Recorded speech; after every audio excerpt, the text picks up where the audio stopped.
Hi hello welcome back to my channel. ಹೆಂಗಿದ್ದೀರಿ friends? ಚೆನ್ನಾಗಿದ್ದೀರಾ? ನಾನು ಕೂಡ ತುಂಬ ಚೆನ್ನಾಗಿದೆ ನೋಡ್ರಿ. ಇವತ್ತು ಸಂಡೇ ನೋಡ್ರಿ ಫ್ರೆಂಡ್ಸ, ರವಿವಾರ. ಇವತ್ತು ತುಂಬ ಕೆಲಸ ಇರ್ತೈತೆ ಮನೆಯೊಳಗೆ. ಅಂದ್ರೆ ಸಂಡೇಗೊಮ್ಮೆ ಹುಡುಗರು ಮನೇಲಿ ಇರ್ತಾರಲ್ರಿ, ಹಾಗಾಗಿ ಕೆಲಸನ ಜಾಸ್ತಿ ಆಗ್ತೈತ್ರಿ.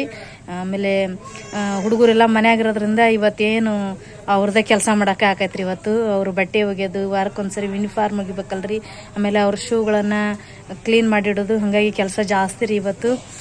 ಪೂಜೆ ಎಲ್ಲ ಮನೆ ಸ್ವಚ್ಛ ಮಾಡ್ಕೊಳೋದಂದ್ರೆ ಕೆಲಸ ಭಾಳ ಇರ್ತೈತ್ರಿ. ಬನ್ನಿ ಫ್ರೆಂಡ್ಸ, ಇವತ್ತು ಸಂಡೇ ನಾನು ಏನೇನು ಮಾಡ್ತೀನಿ ಅನ್ನೋದನ್ನು ನಿಮ್ಮ ಜೊತೆಗೆ ಶೇರ್ ಮಾಡ್ಕೊಳ್ತೇನೆ ರೀ ಫ್ರೆಂಡ್ಸ. ಬನ್ನಿರಿ ಹಂಗಾರ. ನೋಡ್ರಿ ಫ್ರೆಂಡ್ಸ್, ನಮ್ಮ ಹಳ್ಳಿಗಳ ಸೈಡ್ ಹೊಲಕ್ಕೆ ಹೋದೆ ಅಂದ್ರೆ ಏನೇನು ಸಿಗ್ತೈತೆ ಅನ್ನೋದನ್ನ ನಿಮ್ಗೆ ತೋರಿಸ್ತೇನೆ ರೀ.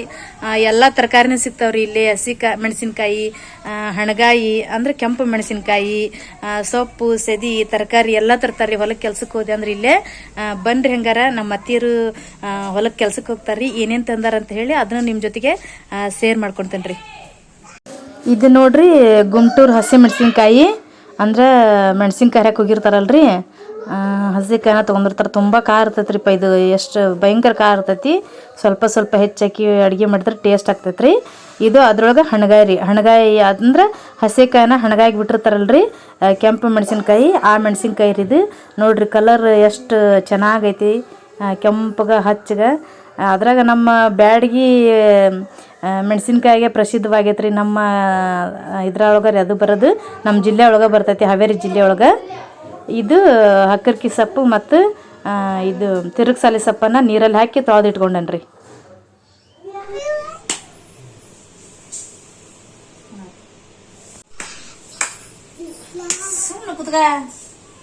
ಕ್ಲಾಪ್ಸ್ ಹಾಕಕತ್ತಾನ, ಕ್ಲಾಪ್ಸ್. ನೋಡ್ರಿ ಫ್ರೆಂಡ್ಸ, ಇದು ಗೊರ್ಸೊಪ್ಪು ಅಂತೇಳಿ, ಅಂದ್ರೆ ತಿರುಗ್ಸಾಲಿ ಸೊಪ್ಪು ಅಂತಾರಲ್ರಿ, ಆ ಸೊಪ್ಪು ಇದು. ಇದು ನಮ್ಮ ಹಳ್ಳಿಗಳ ಸೈಡ್ ಹೊಲಕ್ಕೆ ಕಳ್ಯಾಕ್ ಹೋದೆ ಅಂದ್ರ ತಗೊಂಡ್ಬರ್ತಾರೆ ಹೊಲದಾಗ. ಸಿಟಿ ಒಳಗ ಹಂಗಲ್ರಿ, ಇದನ್ನು ಕೂಡ ಕೊಂಡ್ಕಂದ ತಿನ್ಬೇಕಾಕತಿ. ಹೊಲಕ್ಕೆ ಹೋದ್ರೆ ಇಲ್ಲೆಲ್ಲ ಎಲ್ಲ ಸಿಗ್ತಾವ ನೋಡ್ರಿ, ತರಕಾರಿ ಎಲ್ಲ ಸಿಗ್ತಾವ. ಟೊಮೆಟೊ ಹಣ್ಣು, ಹಸೆಕಾಯಿ, ಉಳ್ಳಾಗಡ್ಡಿ, ಈ ತರ ಸೊಪ್ಪುಗಳು ಎಲ್ಲ ಸಿಗ್ತಾವ್ರಿ ಇಲ್ಲಿ. ನಮ್ಮ ಅತ್ತಿಯರು ಹೊಲಕ್ಕೆ ಹೋಗಿದ್ರಿ, ಹಂಗಾಗಿ ತಗೊಂಬಂದಾರ್ರಿ. ಇದು ಗೊರ್ಸೊಪ್ಪು, ಇದು ಹಕ್ಕರ್ಕಿರಿದು. ಇದಂಗ್ರು ಭಾರಿ ಟೇಸ್ಟ್ ಆಕತ್ರಿ. ಇದನ್ನ ಒಂದು ಉಳ್ಳಾಗಡ್ಡಿ ಹೆಚ್ಚಿ, ಹಿಂಡಿ ಉಪ್ಪು ಹಾಕಿ, ಸ್ವಲ್ಪ ಎಣ್ಣೆ ಹಾಕಿ ಪಚಡಿ ಮಾಡಿದ್ರೆ ಭಾಳ ಟೇಸ್ಟ್ ಆಕತ್ರಿ. ಇದು ರೊಟ್ಟಿ ಜೊತೆಗೆ ಹಚ್ಚಿನ ತಿಂತಂದ್ರು ಭಾರಿ ರುಚಿ ಆಕತಿ. ಇದನ್ನ ಪಚಡಿ ಮಾಡೋದ ನಿಮ್ಗೆ ತೋರಿಸ್ತೇನ್ರಿ ಯಾವ ರೀತಿ ಮಾಡ್ತಾರ ಅಂತ ಹೇಳಿ. ಇದು ಸಿಟಿ ಒಳಗೆ ಮಾರಾಕನು ಸಿಗಲ್ರಿ. ಇದು ಹಳ್ಳಿಗಳಲ್ಲಿ ಹೊಲದಲ್ಲಿ ಮಾತ್ರ ಸಿಗ್ತೈತ್ರಿ. ಇದು ಸಿಟಿ ಒಳಗ ಮೂಲಂಗಿ, ಮೆಂತೆ, ಈ ತರ ಸೊಪ್ಪುಗಳು ಸಿಗ್ತಾವ. ಆದ್ರೆ ಇದು ನಮ್ಮ ಹಳ್ಳಿಗಳ ಸೈಡ್ ಅಷ್ಟೇ ಇದು ಸಿಗೋದು. ಈ ಕಡೆ ಹೊಲಕ್ ನೋಡ್ರಿ, ಹೊಲಕ್ ಹೋದೆ ಅಂದ್ರೆ ಎಲ್ಲಾ ಸಿಗ್ತೈತಿ ನೋಡ್ರಿ. ಇಲ್ಲಿ ಪ್ರತಿಯೊಂದು ಇದನ್ನು ಸಿಗ್ತದ, ತರಕಾರಿನೂ ಸಿಗ್ತೈತ್ರಿ ಇಲ್ಲಿ. ಇದ ನೋಡ್ರಿ ಗೊರ್ಸೊಪ್ಪು, ತಿರುಗ್ಸಾಲಿ ಕುಡಿ ಅಂತಾರ್ರಿ. ಇದು ಹಕ್ಕರ್ಕಿ ಸೊಪ್ಪು. ಇದು ಭಾರಿ ರುಚಿ ಆಕತ್ರಿ. ಇದಕ್ಕೊಂದು ಹಸೆ ಉಳ್ಳಾಗಡ್ಡಿಯನ್ನು ಹೆಚ್ಚಾಕಿ, ಸ್ವಲ್ಪ ಉಪ್ಪು, ಖಾರ, ಎಣ್ಣೆ ಹಾಕಿ ಕೈಯಾಡ್ಬಿಟ್ಟೆ ಅಂದ್ರೆ ಸಣ್ಣಗೆ ಹೆಚ್ಚಿ ಪಚಡಿ ಮಾಡಿದ್ರಿ. ಈ 1 ರೊಟ್ಟಿ 2 ರೊಟ್ಟಿ ತಿನ್ನಲ್ಲ, 4 ರೊಟ್ಟಿ ತಿಂದು ಹೇಳ್ತಾರ ನೋಡ್ರಿ ಈ ಸೊಪ್ಪು ಪಚಡಿ ಮಾಡಿದೆ ಅಂದ್ರ. ಅಷ್ಟು ಟೇಸ್ಟ್ ಆಗ್ತೈತ್ರಿ. ಇದನ್ನ ಸ್ವಲ್ಪ ಎಣ್ಣೆ ಹಾಕಿ 1-2 ಬೆಳ್ಳುಳ್ಳಿ ಜಜ್ಜಿಕೊಂಡು, ನಾವು ಆ ಎಣ್ಣೆಯಲ್ಲಿ ಬೆಳ್ಳುಳ್ಳಿನ ಹಾಕಿ ಈ ಸೊಪ್ಪನ್ನು ಹಾಕಿ ತಳಸಿದೆ ಅಂದ್ರೆ ಇದು ಭಾರಿ ಟೇಸ್ಟ್ ಆಕತ್ರಿ. ಇದಕ್ಕೆ ನಾವು ಬೇಕಂದ್ರೆ ಸ್ವಲ್ಪ ಒಣಕಾರನ ಹಾಕೊಂಡ್ ತಿನ್ಬೋದು, ಹಂಗ ಹಚ್ಕೊಂಡ್ ತಿಂದ್ರೆ ಭಾರಿ ರುಚಿ ಆಕತ್ರಿ. ನಮ್ಮ ಹಳ್ಳಿಗಳ ಸೈಡ್ ಹಿಂಗ ನೋಡ್ರಿ, ಎಲ್ಲಾ ಸೊಪ್ಪು ಸೆದಿ ಸಿಗ್ತೈತಲ್ರಿ, ಹಂಗಾಗಿ ಊಟ ಮಸ್ತ್ ಆಗ್ತೈತ್ರಿ ಉತ್ತರ ಕರ್ನಾಟಕ ಸೈಡ್. ಇವತ್ತು ಸಂಡೇ ಆಗಿರೋದ್ರಿಂದ ಇವತ್ತು ಎಗ್ ಕರಿ ಮಾಡ್ಕೋಬೇಕು ಅನ್ಕೊಂಡೇನ್ರಿ. ಅಂದ್ರೆ ಎಗ್ ಕರಿ ಅಂತ ಹೇಳಿದ್ರೆ ತತ್ತಿ ಸಾರನ್ನ ಮಾಡಿ, ಅದ್ರ ಜೊತೆಗೆ ಜೋಳದ ರೊಟ್ಟಿನೂ ಕೂಡ ಮಾಡ್ತೇನ್ರಿ. ಬನ್ರಿ ಅದನ್ನ ಯಾವ ತರ ಮಾಡೋದು ಅಂತ ಹೇಳಿ ನಿಮ್ ಜೊತೆಗೆ ಶೇರ್ ಮಾಡ್ಕೊಂತೇನ್ರಿ. ಎಗ್ ಕರಿ ಮಾಡ್ಲಿಕ್ಕೆ ನಾನು ಹಸೆ ಕೊಬ್ಬರಿ, ಏಲಕ್ಕಿಕಾಯಿ, ಈರುಳ್ಳಿ, ಕೊತ್ತಂಬರಿ, ಬೆಳ್ಳುಳ್ಳಿ, ಹಸೆ ಎಲ್ಲ, ಚಕ್ಕಿ, ಲವಂಗ ಎಲ್ಲ ಹಾಕಿ ಮಿಕ್ಸಿ ಮಾಡಿ ಇಟ್ಕೊಂಡ್ರಿ. ಇಲ್ಲಿ ಒಂದು ಪಾತ್ರೆಯಲ್ಲಿ ನಾನು ಎಣ್ಣೆ ಕಾಯ್ಲಿಕ್ಕೆ ಇಟ್ಟಿದ್ದೀನಿ. ಇದಕ್ಕೆ ಸ್ವಲ್ಪ ಅರಿಶಿನ, ಅಚ್ಚು ಖಾರದ ಪುಡಿನ ಎಣ್ಣೆಲೆ ಹಾಕಿದ್ದೇನೆ. ಆಮೇಲೆ ನಾವು ಮಿಕ್ಸಿ ಮಾಡ್ಕೊಂಡಂಥ ಒಂದು ಮಸಾಲೆಯನ್ನು ನಾನು ಇದಕ್ಕೆ ಹಾಕ್ತೇನೆ ರೀ. ಇದಕ್ಕೆ ಹಾಕಿ ಉಪ್ಪು, ನಮ್ಗೆ ರುಚಿಗೆ ತಕ್ಕಷ್ಟು ಉಪ್ಪನ್ನು ಹಾಕೋಬೇಕ್ರಿ. ಆನಂತರ ನಮ್ಗೆ ಎಷ್ಟು ಸಾಂಬಾರು ಬೇಕಾಗಿರ್ತೈತಲ್ಲ ಅಷ್ಟು ಸಾಂಬಾರಿಗೆ ನಾವು ನೀರನ್ನು ಹಾಕೋಬೇಕ್ರಿ.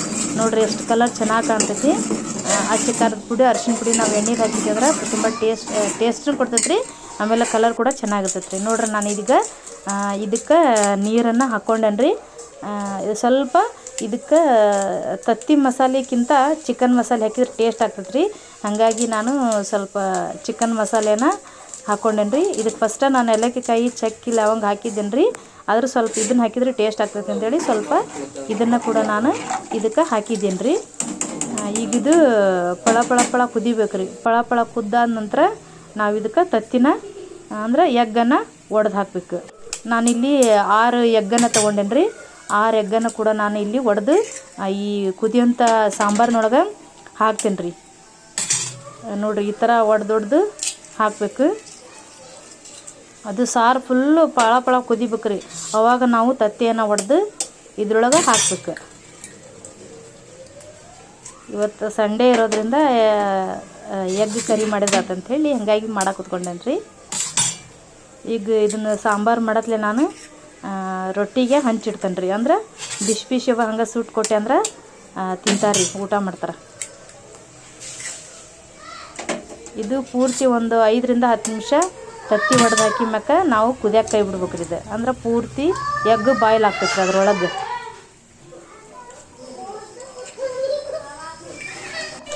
ನೋಡಿರಿ, ಇಲ್ಲಿ ಕುದಿಯಾಕತ್ತೈತಲ್ಲ ರೀ, ಪಳ ಕುದಿಯಾಕತ್ತೈತಿ. ಇವಾಗ ಎಗ್ ಕರಿ ರೆಡಿ ಆಯ್ತು ನೋಡಿರಿ.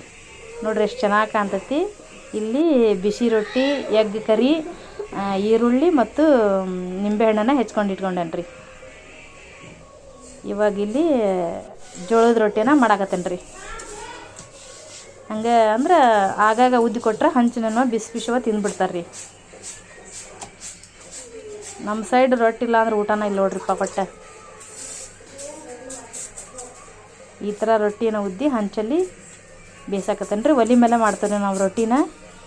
ಏನೋ ಈಗ ಸಣ್ಣ ಪುಟ್ಟ ಸಾರು, ಅನ್ನ, ಚಹಾ ಈ ಥರ ಅಷ್ಟೇ ನಾವು ಗ್ಯಾಸಿನ ಮೇಲೆ ಮಾಡೋದು.